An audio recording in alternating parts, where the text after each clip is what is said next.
حکومت کا موجودہ صورتحال میں پیٹرولیم مصنوعات کی قیمتوں کا ہفتہ وار جائزہ لینے پر غور۔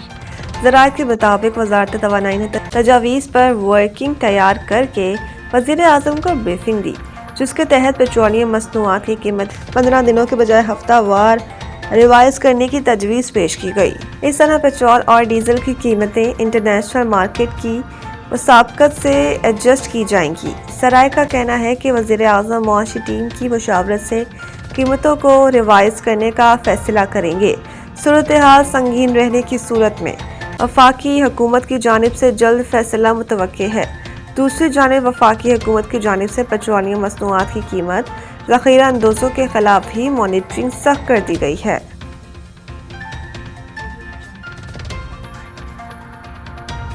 امریکی سینیٹ میں ٹرمپ کے ایران سے متعلق جنگی اختیارات محدود کرنے کی قرارداد مسترد۔ امریکی سینیٹ میں ٹرمپ کے جنگی اختیارات محدود کرنے کی قرارداد پر ووٹنگ کی گئی، جس میں جنگی اختیارات محدود کرنے کی قرارداد مسترد کر دی گئی، جس کے بعد ایران کے خلاف جنگ روکنے کی کوشش ناکام ہو گئی۔ امریکی سینکوم اکثریت نے ٹرمپ کی ایران کے خلاف فوجی مہم کی حمایت کی۔ 100 رکنی ایوان میں 52 کے مقابلے 47 ووٹوں سے قرارداد مسترد کی گئی۔ سینیٹ میں ٹرمپ کے جنگی اختیارات محدود کرنے کی قرارداد پر ووٹنگ کی گئی۔ قرارداد کا مقصد صدر ٹرمپ کا ایران میں مزید فوجی کارروائی سے روکنا اور کسی بھی کارروائی کے لیے کانگریس سے پیش کی منظوری کو لازمی قرار دینا تھا۔ تاہم ریپبلکن اراکین نے موقف اختیار کیا ہے کہ صدر ٹرمپ بطور کمانڈر ان چیف ملکی دفاع کے لیے محدود فوجی کارروائی کا اختیار رکھتے ہیں، جبکہ ڈیموکریٹکس نے موقف اختیار کیا ہے کہ صدر ٹرمپ نے کانگریس کو نظر انداز کیا۔ قرارداد کے حامیوں کا کہنا ہے کہ وہ اس معاملے کو چھوڑیں گے نہیں، جبکہ بعض ریپبلکن سینیٹرز نے بھی عندیہ دیا ہے کہ اگر ایران کے ساتھ تنازع طویل ہوا تو وہ انتظامیہ سے وضاحت طلب کریں گے۔ دوسری جانب امریکی ایوان نمائندگان میں بھی جنگی اختیارات محدود کرنے کی قرارداد پر بحث جاری ہے، جہاں اس معاملے پر مزید سیاسی کشیدگی کا امکان ظاہر کیا جا رہا ہے۔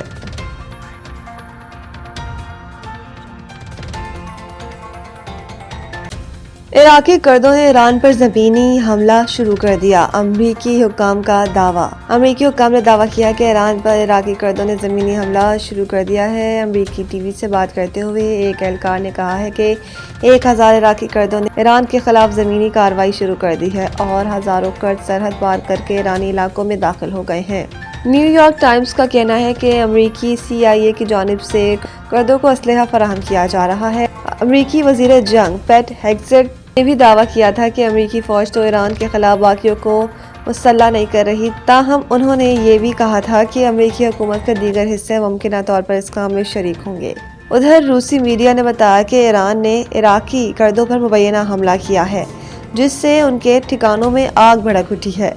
دوسری جانب ایرانی خبر ایجنسی نے ایران کے سرحدی صوبوں میں کرد جنگجوؤں کے داخل ہونے کی خبروں کی تردید کر دی۔ توشہ خانہ 2 کیس میں عمران خان اور بشریٰ بی بی کی اپیلوں پر آفس اعتراضات۔ عدالت کی اہم ہدایات جاری۔ جسٹس خادم حسین سومرو نے بانی اور بشریٰ بی بی کی جانب سے دائر متفرق درخواست پر سماعت کی۔ بیرسٹر سلمان صفدر بانی اور بشریٰ کی جانب سے عدالت کے سامنے پیش ہوئے۔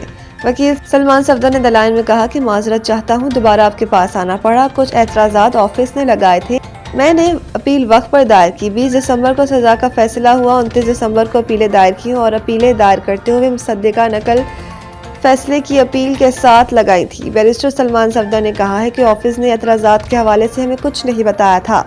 جب ہم نے سزا معطلی کی درخواست دائر کی تو 14 فروری ہمیں بتایا گیا آپ کی اپیلوں پر اعتراض طے شدہ اپیل ایک دفعہ دائر ہو جائے تو اس کو وقت پر ہی دائر کہیں گے۔ سپریم کورٹ کا فیصلہ موجود ہے، جس کے مطابق غلطی ہماری طرف سے نہیں ہے۔ جسٹس خادم حسین سومرو نے ریمارکس دیے کہ 21 اور 22 سال وکالت کے بعد یہ ہے کہ وکیل جب اپنی فائل چھوڑ دیتا ہے تو یہی ہوتا ہے۔ عدالت نے آفس اعتراضات اونچی آواز میں پڑھنے کی ہدایت کی۔ بانی اور بشریٰ بی بی کی اپیلوں پر اعتراضات ختم نہ ہو سکا، عدالت نے اعتراض ختم کرنے کے لیے نئی درخواستیں دائر کرنے کی ہدایت کر دی۔ عدالت نے کیس کی مزید سماعت غیر معینہ مدت کے لیے ملتوی کر دی۔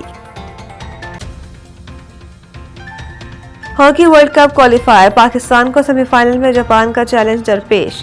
مصر کے شہر اسماعیلیہ میں جاری ورلڈ کپ کوالیفائر مقابلوں کے سیمی فائنلز میں پاکستان کا مقابلہ جاپان اور انگلینڈ کا ملیشیا سے ہوگا۔ گروپ بی کے آخری میچ میں پاکستان نے آسٹریا کے خلاف 2 کے مقابلے میں 4 گول سے کامیابی حاصل کی۔ اس جیت کے ساتھ پاکستان اپنے گروپ میں ناقابل شکست رہا اور پہلی پوزیشن پائی۔ کپتان عماد بٹ نے سیمی فائنل میں بھی شاندار کارکردگی دکھانے کا عزم کیا۔ انہوں نے اس جیت کا credit chairman P C B Mohsin Naqvi اور حکومتی سرپرستی کو دیتے ہوئے واضح کیا کہ نئے کوچنگ سٹاف کی تقرری سے ماحول بہت اچھا ہوا ہے اور تمام لڑکے 100% کارکردگی پیش کر رہے ہیں۔ عماد بٹ نے کہا کہ سیمی فائنل کی اہمیت کا اندازہ ہے، اس لیے پورا زور لگا کر ورلڈ کپ میں کوالیفائی کر کے قوم کو تحفہ دیں گے۔ ہاکی ورلڈ کپ رواں سال 15 اگست سے ہالینڈ اور بیلجیم میں شیڈول ہے۔